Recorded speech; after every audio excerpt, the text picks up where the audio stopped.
Selamat pagi, Assalamualaikum warahmatullahi wabarakatuh. Salam sejahtera untuk kita semua. Saya Aljan Ramasmile.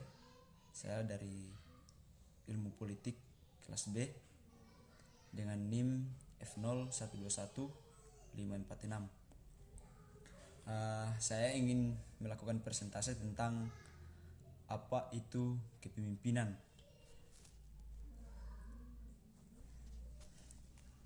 Jadi kepemimpinan, sebuah perusahaan atau organisasi atau lembaga-lembaga tertentu pasti tidak luput dari yang namanya pemimpin. Yang sempat saya catat di sini ada beberapa pengertian pemimpin. Pengertian menurut para ahli. Jadi yang pertama itu Wahyu Sumoji. Wahyu Sumoji itu menurut Wahyu Sumoji, kepemimpinan itu adalah pada hakikatnya merupakan sesuatu yang melekat dalam diri seorang pemimpin.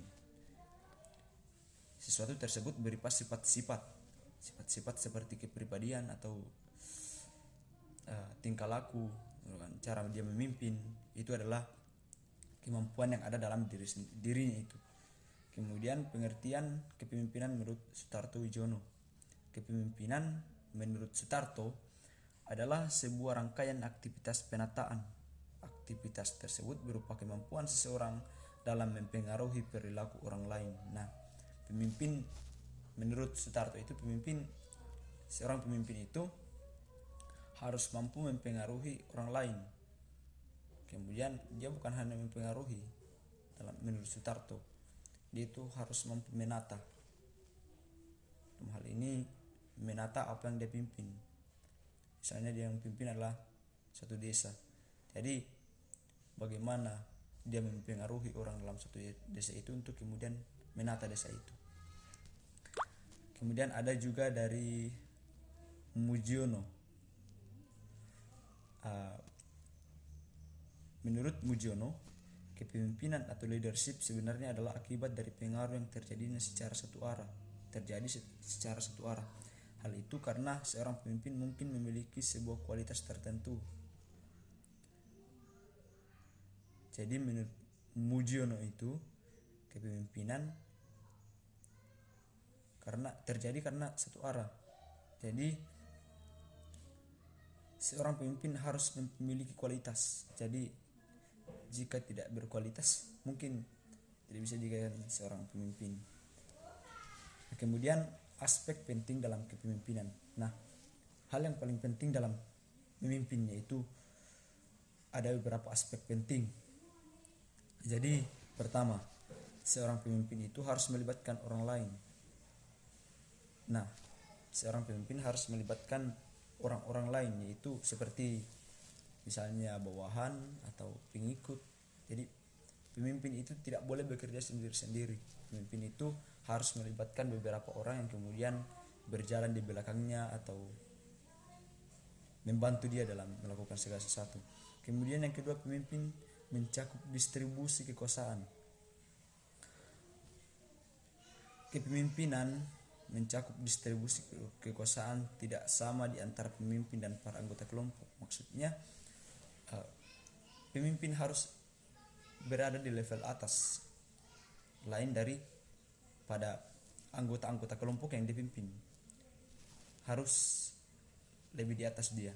Seorang pemimpin mempunyai satu kekuasaan tertinggi. Kemudian yang ketiga adalah kepemimpinan sebagai kemampuan dalam menggunakan kekuasaan. Jadi seorang pemimpin itu dalam kepemimpinan tidak serta-merta dalam melakukan kebijakan.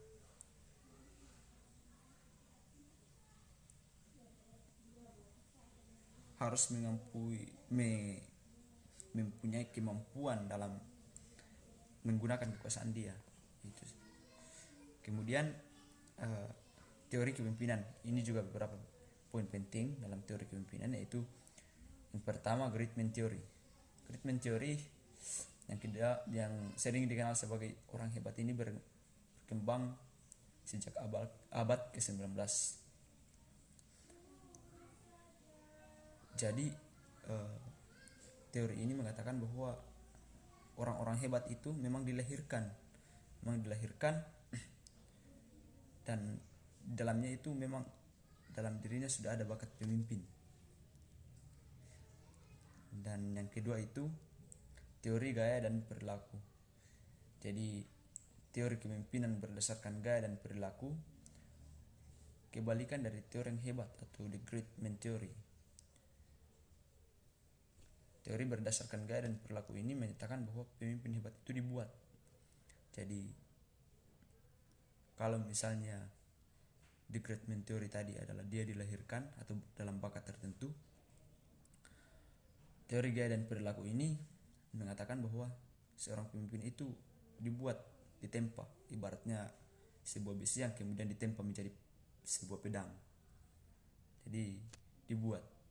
Kemudian yang ketiga trait theory. Trait theory ini juga sering disebut sebagai sifat kepribadian. Jadi teori ini meyakini bahwa seseorang yang dilahirkan atau dilatih menggunakan sebuah kepribadian tertentu, maka mereka akan menjadi unggul dalam peran kepemimpinan. Jadi sedikit sama dengan teori gaya dan perilaku. Teori trait theory ini mengatakan bahwa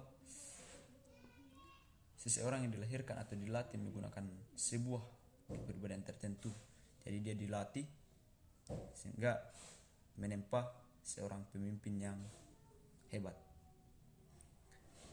Jadi itu saja penjelasan saya tentang kepemimpinan yang saya dapat dari berbagai jurnal.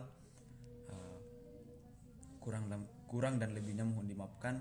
Adapun jika ada sikap dan kesalahan serta kata-kata yang tidak sesuai dan tidak sepantasnya, saya mohon dimaafkan. Saya adalah manusia terbatas yang juga tidak luput dari kesalahan. Terima kasih. Assalamualaikum warahmatullahi wabarakatuh. Salam sejahtera untuk kita semua.